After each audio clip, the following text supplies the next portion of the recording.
The following episode of the Comics and Crypto podcast is for informational purposes only, and anything expressed by the hosts or their guests is solely their opinion. This podcast does not constitute financial advice, and anyone wishing to invest should seek their own independent financial or professional help. Have fun and enjoy the show. Hi, I'm Sean O'Hare, and I know comics. Hi, I'm Spencer Vogel, and I know crypto. Hi, I'm Kevin Lee Loader, and I don't know shit. This is the Comics and Crypto podcast. Comics and crypto, crypto and comics, collectors world in a digital age. Comics and crypto, crypto and comics is where the next billionaires will be made. It's comics and crypto. Oh, I'm in pain. That's a good start.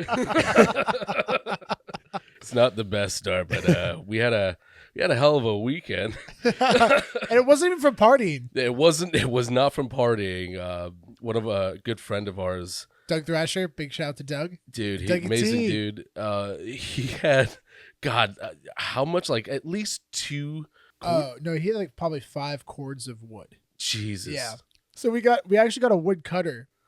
It's a machine, a massive machine Oh, it was like that the ones splits the wood. you just like you toss the log in and it just Yeah, Exactly. Like, it's a hydraulic press, and you Oh, just, It's a sick. slow press, and it just Yeah. it just cuts the wood in pieces. And yeah, I mean, massive logs. a little more efficient than chopping. yeah. Yeah, way more efficient. And it was just a long, strenuous process. And Yeah. I told Kevin and a couple of the roommates, like, guys, free wood literally for the entire spring and summer. Let's go. 'Cause Yeah. we have a cool little setup in the backyard, and we have barbecues and stuff. So, Spencer, I know you're coming to visit soon, so we're gonna be enjoying fireplace in the backyard. Oh man, that daylight That was savings a time tough is one to really get screwed hard. with us right now. Words are hard right now. But yeah, it was very a long day. It was a long day. I think we thought like, oh, it's gonna be what, an hour, maybe We thought like 2 2 or 3 hours, but it was like 5 hours, and we just Yeah. still didn't even finish it. All the wood is literally on our driveway. Literally, because we we're got la- back and we were like, I'm not moving that. Yeah, how long is it gonna be there for? We're laughing like, we'll do it this week. It's gonna be there for like 2 weeks, 3 weeks. Cut 6 to months. 4 months later. 5 years later, the house is getting sold. Everything, the house is empty, but it's on the driveway. It's the wood. It's still there. Still there. How was your weekend, Spencer? It's been good. Yeah, I've had some friends visiting. Just been skiing nonstop. Went to a Bluegrass music festival last night at Keystone Mountain, which was really really fun. Nice. Got to see some string bands play. Some really good fiddle players and banjo players and the like. Yeah, it was a great time.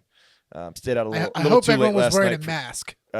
Yeah, mask mandate is no longer active in Summit County, Colorado. So it was a bit of a free for all, but everybody's having a good time.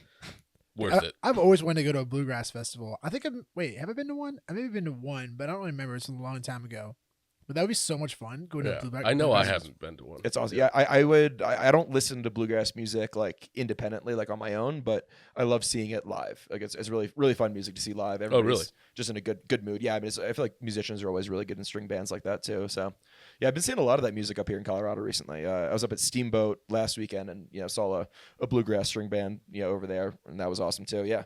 Been seeing more bluegrass than I guess not recently, which is interesting for me. Oh wow, That's nice. epic. So before we get started, I definitely wanted to give another shout out to Mikey and Andrew and the entire 2 Cent team. Yeah. We just gave away our first collectible. And big shout out to Brandon for being the winner of Congrats, our man. Fantastic Four #1 giveaway. Ultra rare. Yeah. Ultra rare giveaway. Ultra rare.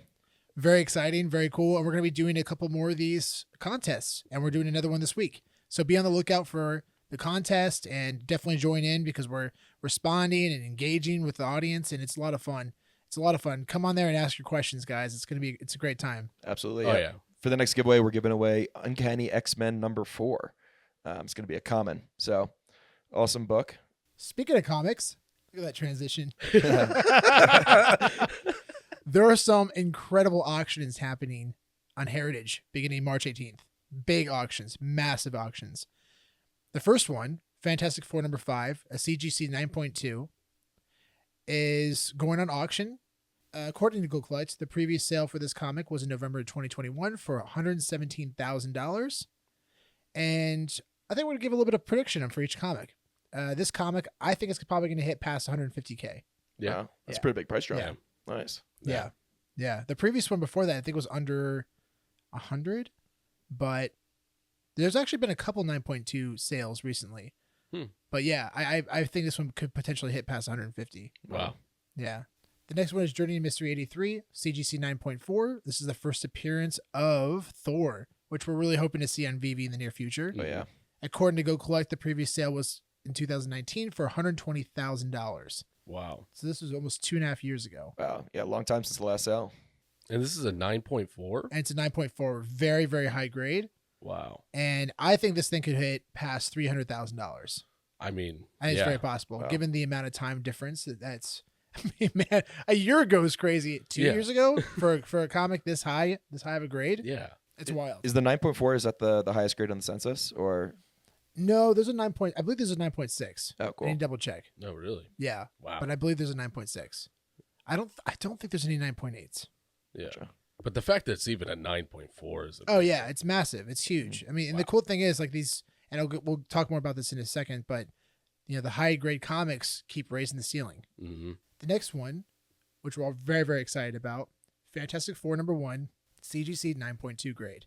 This is one of 3 highest grades of Fantastic Four #1. Really? That's Yeah. crazy. No, wait, that's not true. I was thinking of the next comic. Oh, okay. No, this is definitely, I think there's probably under 10 though. Okay. There's not a lot of, there's, you go 9.2, 9.4, 9.6, there's only 2 in existence. Right. Oh, okay. There's only 2 9.6s. So there's not a lot. According to Go Collect, the previous sale was in 2013 for $192,000.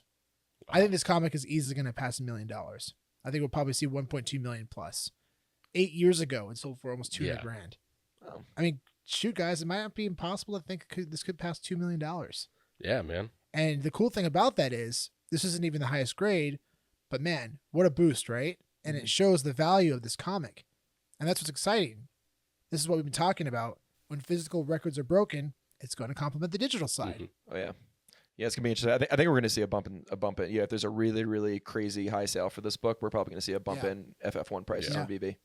Yeah, Definitely. definitely. It's exciting. It's so exciting. Everyone should be excited about the sale, especially this one. But I will say this next one. Oh boy.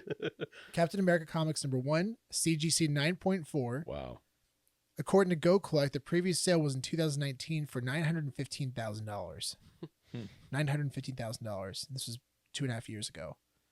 So this comic, it's one of 3 highest grades in existence. Wow. Wow. Yeah. There's actually a 9.8. This Wait, comic. what? Yeah. There is one 9.8 in existence in this Wow. comic. Yeah. Yeah. So there's, Unreal. what is there? There's no 9.6s. It just jumps from 9.4 to 9.8.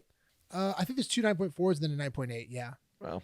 The previous sale was 2.5 years ago for $915,000. I mean, I think this is one of 3 of the biggest grail of all time. I mean, this comic is the first appearance of Captain America, Bucky Barnes, and Red Skull all in one comic. Yeah. And he's punching Hitler in the face.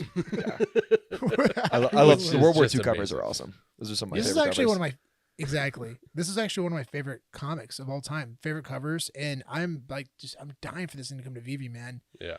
I mean, this, and it's kind of crazy because this comic should cause a gem squeeze, but I don't think it would, Really, why not? which is crazy because there's less than 200 physical copies on the CGC census. Less than 200. That's it. That's wild. Wow. This is a very, very rare comic, and it's very significant for pop culture and also historical value. Because this comic ran under Timely Comics, which was the umbrella before Marvel. Oh, really? Yeah. So like Marvel Comics #1 came out in 1939 under Timely Comics. Oh. Same with this one. Came out in 1941. It Wow. was under Timely Comics. Yeah. And the first ever Marvel Comics comic was Fantastic Four #1. Gotcha. Yeah. Okay. Yeah. So there you go. These 4 comics. Definitely download the Heritage Auction app and track these sales because these are all very, very significant. And you know we're going to be getting Journey to Mystery 83, the first appearance of Thor. Yeah. Boy.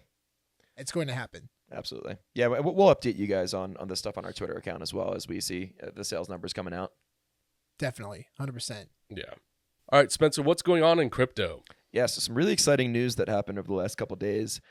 Yuga Labs, which is the company behind Bored Ape Yacht Club, acquired the IP for CryptoPunks and Meebits from Larva Labs, who's the company that created CryptoPunks and Meebits, which is huge. Like seeing major acquisitions like this in the crypto space, is very exciting. We've seen some in recent months, but like this is some of the biggest news. I mean, this is kind of like up there in my opinion with like Nike acquiring Artifact Studios. So yeah, I mean, one of the really cool things about this is that currently, so like Bored Apes, they have the commercial rights to their NFTs. The owners have the commercial rights to the NFTs.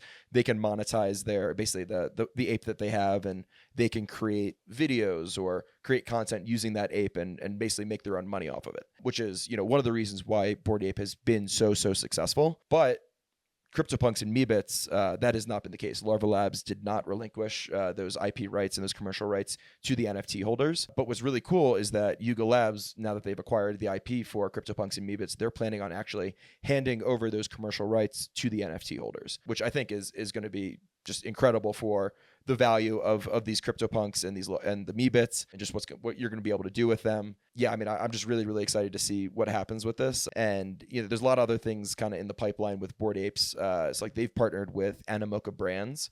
So Animoca Brands is a really big crypto gaming company. So like they've done like they created the Sandbox, which is a really popular metaverse. They also created F1 Delta Time, which is basically like a Formula One video game, racing game using NFTs, which is cool that they've had this partnership, and it sounds like they're going to be developing a game of some sorts together using the IP. However, they announced that you're actually going to need to do KYC, or know your customer, basically verify your identity in order to be able to play this game, which people are very upset about because, kind of the whole point of crypto is that you can stay anonymous and have, financial independence and financial privacy. And so, yeah, it's kind of, it was alarming to a lot of people in the Bored Ape community seeing that this was happening. It's only time will tell to see if they decide to change that. But I think they're probably going to keep it because they're trying to work within, the US regulations and trying to make all that work. So yeah, but it is a little alarming to people because they're asking people to do KYC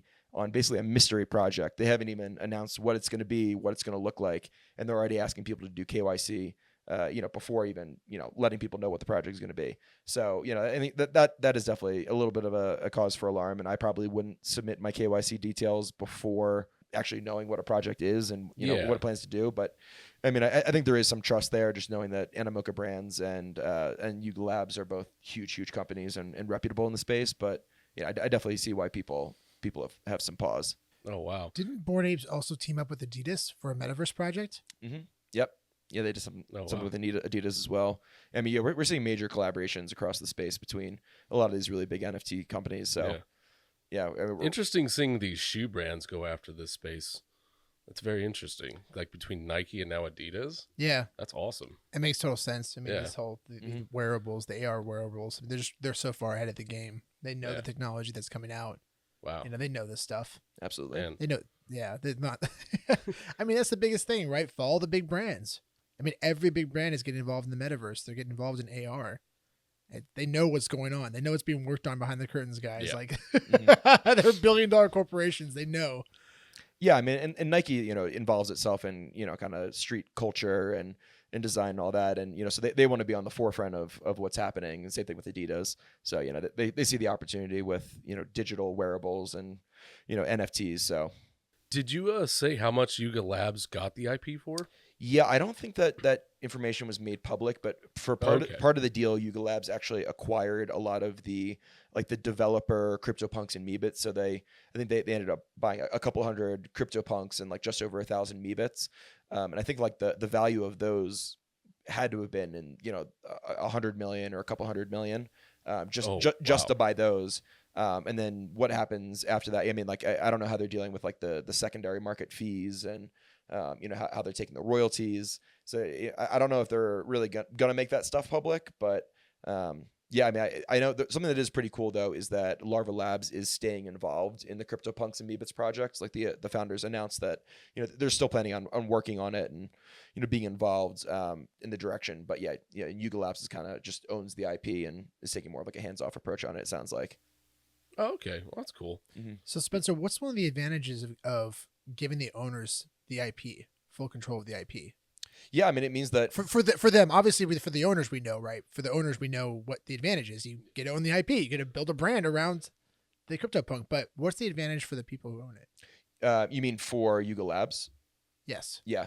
So for Yuga Labs, the advantage is, there's more popularity around these NFTs and around these characters that are built with them. And just the more of that happens, the more of the brand that they're able to build, the more secondary market sales there's going to be, which means that they get that royalty pretty much. So, anything that, makes people more excited about the project and makes people want to, make it trade hands, it just means more money in their pockets. So I think, from that motivation, financially it makes sense, but also I think, just like in supporting the community, I think they really wanted to turn it over, and I think it shines a good light on them, and shows that like they're not like safeguarding the IP. They really want the holders to be involved and be able to kind of take it and run with it, and it makes it more of a decentralized project rather than a centralized company that's kind of running the show. What's going on with VeVe, Sean? So we recently had a massive charity drop for the crisis in Ukraine. The big shout out to VeVe Collectibles team, the Yakomi team, and Ron English for putting together this very last minute project to raise over $1.1 million in gross sales in less than 2 seconds. Yep. That's incredible. Like, what project can do that? Yeah. Yeah. Like, and literally no marketing. Yeah. They spent $0 on marketing and raised $1.1 million in less than 2 seconds. Yeah. So incredible. I know it's tough too because a lot of people wanted more. Yeah. They and I understand that. I totally get it, because there could have been a lot bigger opportunity. Making scarce collectibles is a theme that they've been preaching for a long time, but everyone kind of felt this is the one time where it shouldn't be that way, Yeah. But most importantly, for me, I was fine with the collectibles being scarce, but secondary sales, Yeah. that was a huge missed opportunity in my Yeah, opinion. I agree. I mean, I think we all agree on that. yeah, because I mean, my mind, I'm thinking I want to market this thing for weeks, if not possibly months, to get people involved. You want to donate, buy a collectible, sell and buy collectibles. Like, that would be very inspiring for a lot of people to buy and sell. Yeah. But now, like, knowing that none of the profit goes towards the crisis, it's kind of tough. Agreed. It's kind of tough to really. I didn't fully even support it. go for one in the secondary market just because I knew that it wasn't going to go towards the charity, and I thought that the collectibles were pretty cool, but it wasn't something that I was dying to have in my collection. So, but if I knew that a part of that secondary market fee was going to go towards the Red Cross and helping Ukraine, I definitely would have bought one. Yeah, I think this is something for the future that they can think about, is just like if there's comes up another situation where they could have this opportunity to donate. Yeah, those secondary markets, man. Yeah. You could earn a lot for these people, and Yeah. it doesn't have to be an excessive amount. Yeah. It's just enough for people to get involved with and feel like they're part of that community. I think I do understand where they're coming from and why they didn't do it, because I mean, it was such a fast turnaround time for the drop. Like, they put this together so quickly, and chances are Red Cross in New Zealand doesn't have the crypto wallets established and set up to be able to accept royalty payments on an ongoing basis. So I mean, I think for a last minute drop, I kind of get it, but I think going forward, if they're going to continue to do stuff like this, it would be cool to see them be a little more established and have that secondary market fee built in. Yeah, I think there was enough backlash from the community for if they decide to go round 2 on this, which I think is very possible, depending on how bad it gets. They'll definitely go round 2. I think it's very possible, and hopefully they'll go about it this way, because man, that would have brought so many more people into this app. I'd be very curious, like a case study, like a year from now, how many new users came in because of that drop, because of the UK drop, That'd be very interesting. Now it's just kind of like, it's tough, because also you limit the entire fundraiser to 16,000 people. Yeah. That's it. Only 16,000 people can donate, and that's it. You're done. Yeah. Right? Whereas it's recurrent sales, you go on for months, if not Exactly. years. And it just goes on to, the Red Cross. Yeah, and so even if like the Ukraine crisis ends, then the money's still going to a good cause and will still be distributed to people that need it. Exactly. Yeah. Exactly. Yeah. So either way, the grand scheme of things, they raised $1.1 million in gross sales. Yeah. In gross sales. That's Yeah. incredible. That's incredible. So amazing job, guys. Like that's just Yeah, exactly. it's very impressive, and everyone's very excited about it. And hopefully that money goes to good use. Absolutely. So today we had a Pixar drop. Yes. Man. FA appearances of Pixar characters. Wow. We got a Woody and Mike Wazowski as commons, a Lightning McQueen, Ka-chow, the house from Up, and Edna from The Incredibles. Yep. Nice. I mean, it was over 50,000 total editions, pretty standard, and $60 for a drop. Yeah, I was curious like what the prices were going to come out to. I mean, Disney sells so well. But also at the same time, as we all know, the slow rollouts Yeah. affect the price dramatically. Definitely. But people are getting smarter because I mean the drop happened today, and actually they're going for a lot less than I thought they were. They're going for a lot less than I thought they were. Yeah. Yeah. Yeah, I Yeah. got like an ultra rare Edna for I think like under $200, which is crazy. Yeah. Oh, wow. Yeah. Yeah, they're sitting there around under 200 now, all of them, Well, except for Woody's around All right. 225. Mhm. Yeah. Yeah, I'm gonna because it's so cheap. I'm definitely gonna pick up this full set. I think it's definitely Nice. worth it. Yeah. Yeah. And I These love these especially characters Woody. too. Yeah, exactly. Especially Woody. Yeah. Yeah. Yeah, Up is one of my favorite movies of all time, and also one of my Oh, favorite really? Pixar movies. So yeah, I'm definitely want to get Oh, the house from Up. nice. Yeah. Nice. These are That's quality awesome. collectibles. Hmm? Like, they're really nice renderings. Oh yeah. Yeah, I haven't actually looked at them up close. Pull it up. Yeah. Pull it up. Yeah. I'm curious to hear your Yeah. thoughts. Pull up I'll Lightning be honest, McQueen or I Woody. didn't get the drop today because I was in a lot of pain, and so I decided to sleep. So, and while Kevin's looking that up, I'm curious to hear your thoughts on this, Spencer. I know we've talked about this pretty often. I know Chad from NFT Pirates has talked about this very often, but like, how many FAs are we going to have of Disney characters? Eventually, we're gonna have all of them. All of Yeah. them, right? That's hundreds of characters, right? Yeah. And then princesses. You're probably going to be a princess collection. And there's like, what, 50 to 100 Yeah, princesses? there'll be a villains collection. And Villains collection. yeah. Exactly. A villains collection. So that's what we have to really think about this, right? What are the biggest, most popular characters? yeah, it's not gonna be realistic for everybody at least to collect them all. So you do got to be selective, and with that selectivity, you're gonna see the prices follow accordingly. So I think the characters that people really love and are really high on, those are the ones that are gonna have the higher values, just because there's gonna be so many of these FAs. Do you see any potential utility behind these? I don't see why not. I mean, I'm sure in the VeVe verse, there's going to be opportunities to use these characters in some way, outside of just displaying them. I'd be very, very surprised if there wasn't something, like if there's like a Monsters Inc., kind of world, or a Monsters Inc. building or something like that within the VeVe verse. Maybe you have to own a Mike Wazowski in order to get in. Maybe that's your ticket to get into that experience in the VeVe verse. So I could totally see something like that happening. Or even something like in the future, like bring this to the theme parks, and whatever statue you have suddenly interacts with the ride or does something. That would That'd be really pretty cool. I gotta say, these models are actually really good. You know what, Kev? I have a decently trained eye for 3D models because of our 10 years in film. But it's the first time I was like, oh, shit, Kevin, you got to see this. Yeah. Like, this is actually Yeah. really impressive. Yeah, I haven't had a chance to look at these till now. And The these up- are actually really good. Pull up the up one. The up balloons. Oh, yeah, I haven't looked at The up balloons one. are I'm looking okay, at but the Woody right house now. is awesome. Yeah. But I'm curious what the balloons look like in actual AR. Because in the 3D model, I'm like, oh, that's interesting. This Woody model's really good. Yeah, they're super impressive. Like good textures too on that one. Yeah. Let's see. House up. So Do you know if there's been any like Easter eggs on any of these? Have you noticed any like weird logos or anything like that on or signatures? I wonder. I'm sure we'll hear about that very soon. I'm curious if Like on Woody's foot.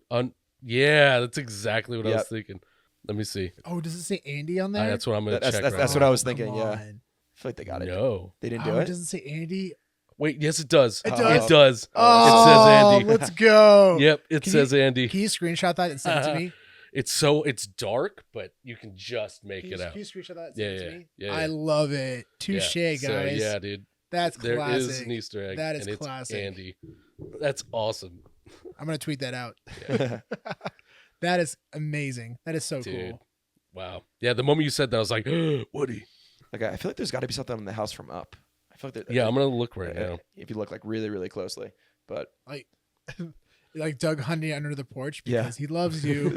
Wow. Speaking of which, speaking of Doug, my buddy Doug, who gave us all the wood, he has a dog named Louie that's also a golden retriever, and oh my gosh, his personality is spot on Doug from Up, 100% spot on Doug from Up. Like if he could talk, if he 100% him, I've always felt that way. Oh, he's such a cute dog. That's awesome. His eyes are the kindest.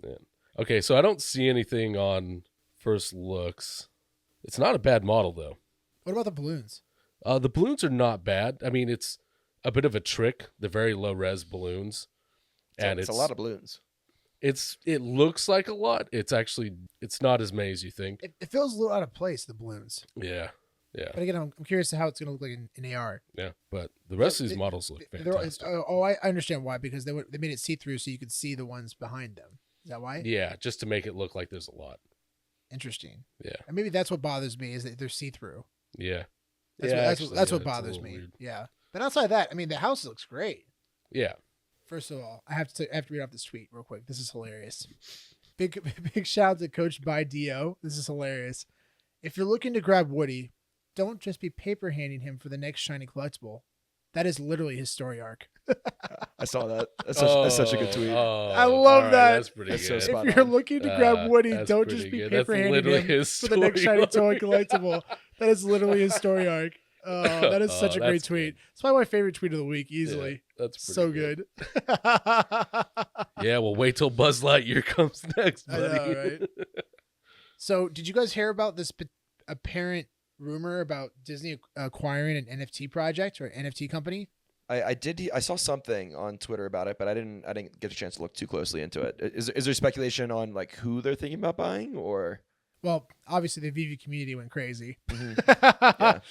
But the person who leaked it out said, no, it's not VeVe. Gotcha.